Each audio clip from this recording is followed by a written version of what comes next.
दोस्तों, क्या आपने कभी सोचा है कि हमारे दिमाग में चल रहे हर सोच, हर इच्छा और हर डर को कौन कंट्रोल करता है? क्या सब कुछ सिर्फ हमारे चेतना मन के बस में है या फिर कोई और अदृश्य शक्ति हमारे जीवन की डोर खींच रहा है? हमारा चेतन मन यानी कॉन्शियस माइंड वो है जो अभी इस समय इन बातों को सुन रहा है। ये हमारे तर्क, निर्णय और लॉजिक का घर है, लेकिन सच ये है कि इसका कंट्रोल बहुत ही सीमित है। इसके विपरीत अवचेतन मन या सबकॉन्शियस माइंड एक विशाल महासागर है, जहां हमारी आदतें, भावनाएं, यादें और विश्वास गहराई में दबे होते हैं। ये चुपचाप हमारे जीवन को दिशा देता है बिना हमें बताए।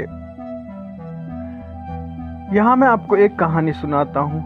राज एक साधारण युवक हमेशा कहता था, मुझसे कुछ बड़ा नहीं होगा। वो मेहनत करता था, लेकिन नतीजे हमेशा औसत आते। फिर एक दिन उसने अवचेतन मन पर किताब पढ़ी। उसने रोज़ सोने से पहले खुद से कहना शुरू किया, मैं सफल हूँ, मैं आत्मविश्वासी हूँ, मैं अपने सपनों को पूरा कर सकता हूँ। कुछ ही महीनों में उसकी सोच, उसकी बॉडी लैंग्वेज और उसका जीवन बदल गया। उसने खुद को छोटे छोटे लक्ष्य दिए और पूरा किया। राज की कहानी हमें सिखाती है कि चेतन मन बीज बोता है, लेकिन अवचेतन मन उसे उगाता है। चेतन मन बराबर बीज बोने वाला किसान, अवचेतन मन बराबर मिट्टी, पानी, धूप, जो उस बीज को पेड़ में बदल देता है। अगर बीज नकारात्मक है तो परिणाम भी वैसा ही होगा। न्यूरोसाइंस के अनुसार हमारा अवचेतन मन 90% निर्णय लेता है, चेतन केवल 10% काम करता है। इसलिए जब हम कहते हैं मैं करूँगा, तो असल लड़ाई अवचेतन स्तर पर होती है। हमारी हर आदत, जैसे सुबह उठकर मोबाइल चेक करना या तनाव में चॉकलेट खाना, सब अवचेतन में दर्ज है। यह एक प्रोग्राम की तरह चलता है। मेडिटेशन हमें चेतन और अवचेतन के बीच की दीवार को पतला करने का मौका देता है। यही से हम नई सोच और नई शक्ति अवचेतन में डाल सकते हैं। सपनों में हमारा अवचेतन हमें संकेत देता है, कभी डर के रूप में, कभी इच्छाओं के रूप में। अगर ध्यान से समझे तो ये हमारी गहरी भावनाओं का आईना है।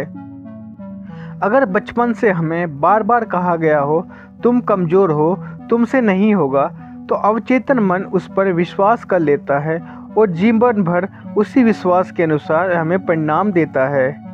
लेकिन अच्छी खबर यह है कि हम अवचेतन मन को फिर से प्रोग्राम कर सकते हैं, पॉजिटिव अफर्मेशन, विजुअलाइजेशन और सेल्फ बिलीफ के जरिए। जब चेतन मन और अवचेतन मन एक ही दिशा में काम करते हैं, तो इंसान असंभव को भी संभव कर देता है। चेतन मन हमारा कप्तान है, अवचेतन मन हमारा जहाज।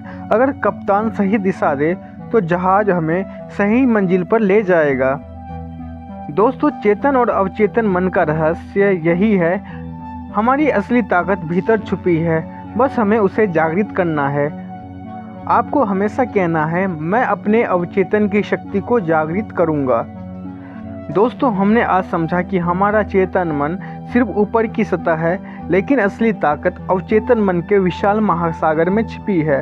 अगर आप दोनों के बीच संतुलन बना दें, तो आप अपनी सोच, अपने फैसले और यहाँ तक कि अपनी किस्मत तक बदल सकते हैं। याद रखिए, चेतन मन दिशा देता है और अवचेतन मन ताकत। दोनों जब एक साथ काम करते हैं, तो इंसान असंभव को भी संभव बना सकता है। अगर ये वीडियो आपको सोचने पर मजबूर कर देता हो, तो इसे शेयर ज़रूर कीजिए।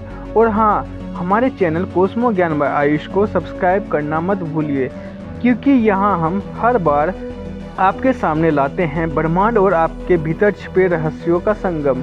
मिलते हैं अगले वीडियो में एक और अनजाने रहस्य के साथ। तब तक अपने विचारों को सकारात्मक रखिए और अपने मन की शक्ति को जगाइए। धन्यवाद आपके समय के लिए।